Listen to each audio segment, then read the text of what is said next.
Hi, I'm Colin. Today we're taking a look at the parable of the Good Samaritan. So the parable is the parable of the Good Samaritan. And we're going to read this passage in a minute. And with that parable going through my head, because I've prepared to speak this morning, and with that passage going through my head, as I'm driving here, we've had storms and rain and thunderstorms.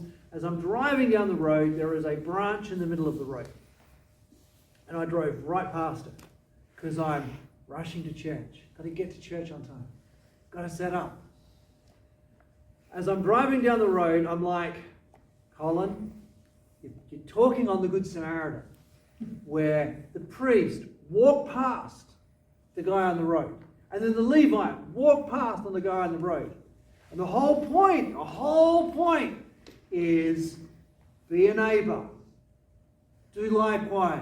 Do the right thing. Don't just see the problem, be a part of the solution.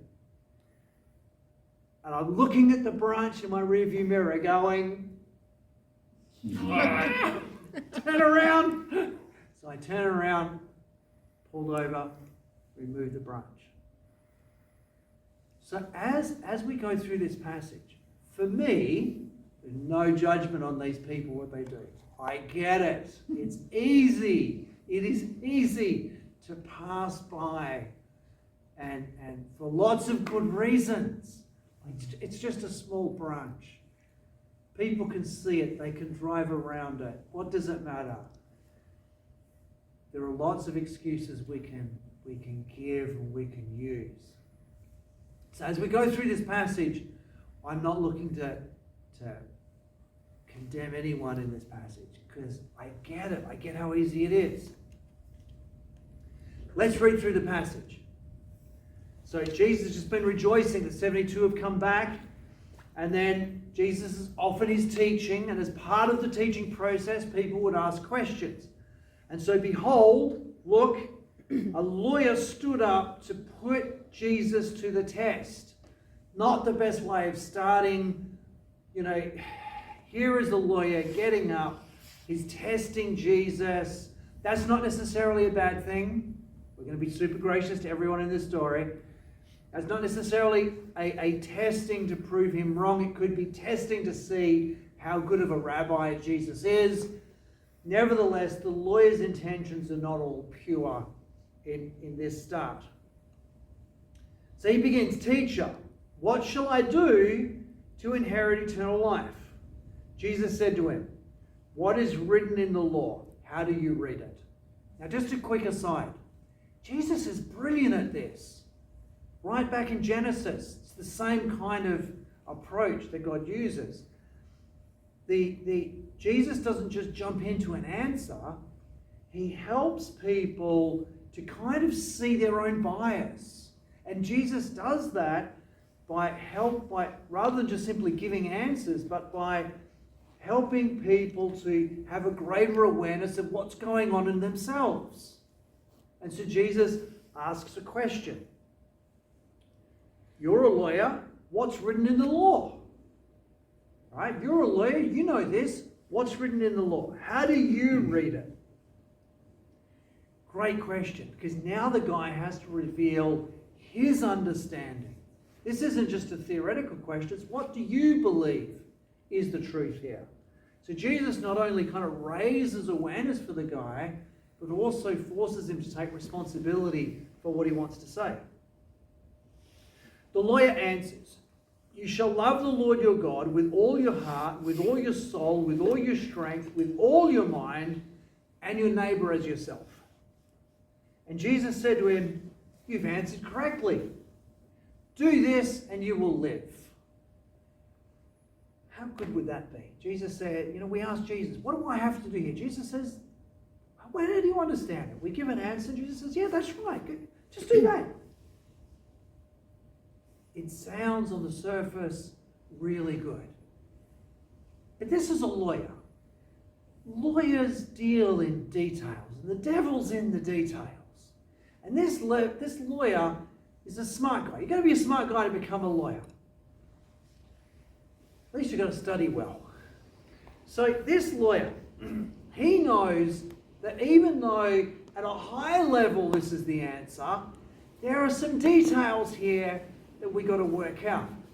Like, for example, and he begins with kind of the easier of the two, with, well, who's my neighbour?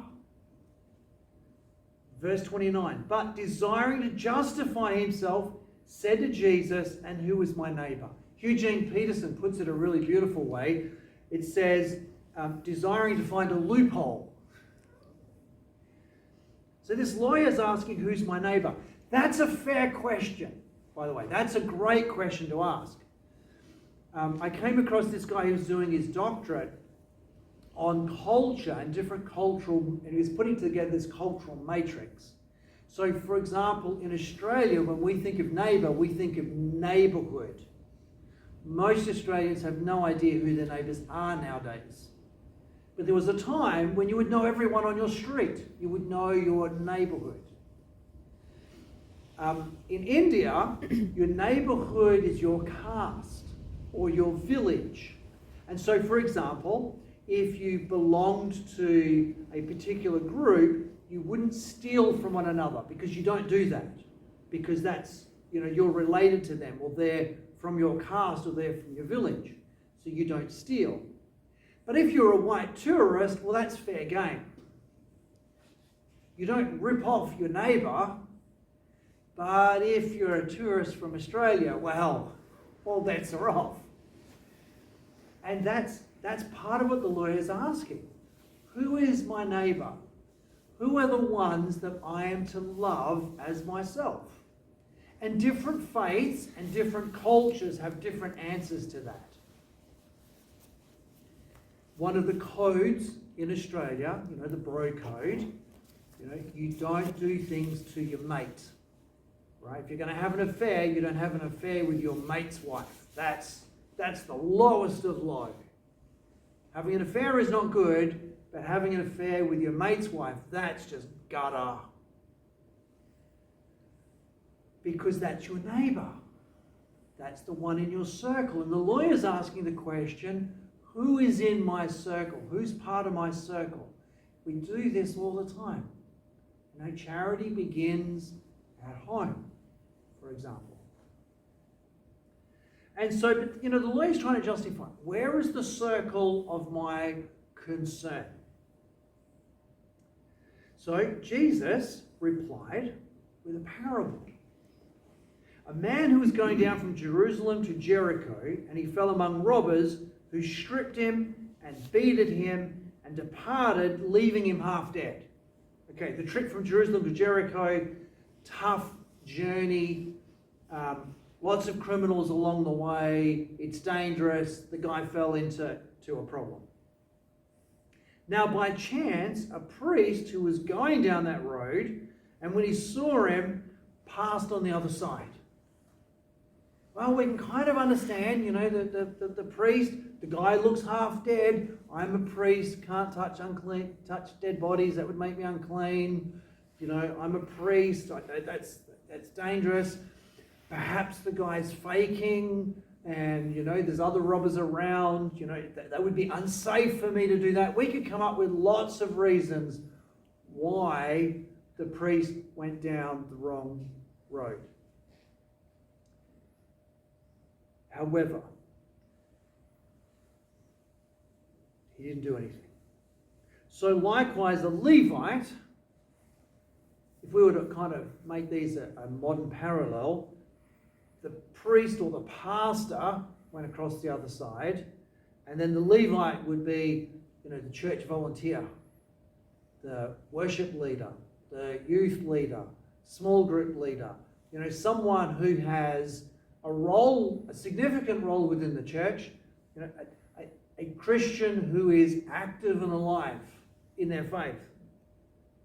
When he came to that place and saw the man on the road, he passed on the other side. But a Samaritan, not quite full Jew, Jews and Samaritans don't get on with each other. If we were to put this in modern context, to our day and age in Australia, where we stand at the moment with how the church is viewed, we might say a Muslim man, or a Hindu, or we may say a gay person, or we may say a transgender. All of those people have conflicts with the church, or perceptions, perceived issues with the church, or the church has perceived issues with them. So a Samaritan, that kind of person, as he journeyed, came to where he was, and when he saw him, he had compassion. He went to him, bound up his wounds, pouring oil and wine. Then he set him on his own animal, brought him to an inn, took care of him. And the next day he took out 2 denarii, 2 days' wages, gave them to the innkeeper, saying, "Take care of him, and whatever more you spend, I'll repay when I come back." This isn't just a guy with compassion. This is a huge amount of generosity that the Samaritan is giving. A huge amount. Jesus asks the question, which of these 3 do you think proved to be a neighbour to the man who fell among the robbers? The lawyer said, the one who showed him mercy. And just so that we get the conflict here between the Jews and the Samaritans, the lawyer can't even bring himself to say the Samaritan, but the one who showed mercy. That's the hostility. And Jesus said to him, "You go and do likewise." In any culture, there is conflict. Australia is very multicultural, so we often lose this tension. If we're talking about the Irish with England, well, we would get that. It would be like, an Irish guy has been knocked down and an English guy comes along and helps him. It's like, just let me die. Or if it was on the Indian border, it would be a Pakistani and an Indian. There's lots of different cultures. Right? There might be like a Ukrainian and a Russian.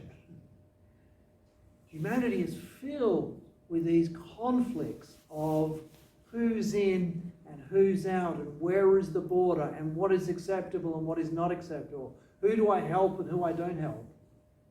We have these borders. When we look at the soccer riots that often happen in the UK, why? Because they're sponsoring a different football team. That becomes the division. In Australia, egalitarianism, kind of level playing field, is very high in Australia. The issue here is that there is this conflict. This is the point Jesus is making. There is this high conflict between these 2 groups. Which one of these 3 do you think proved to be a neighbour to the man who fell among the robbers?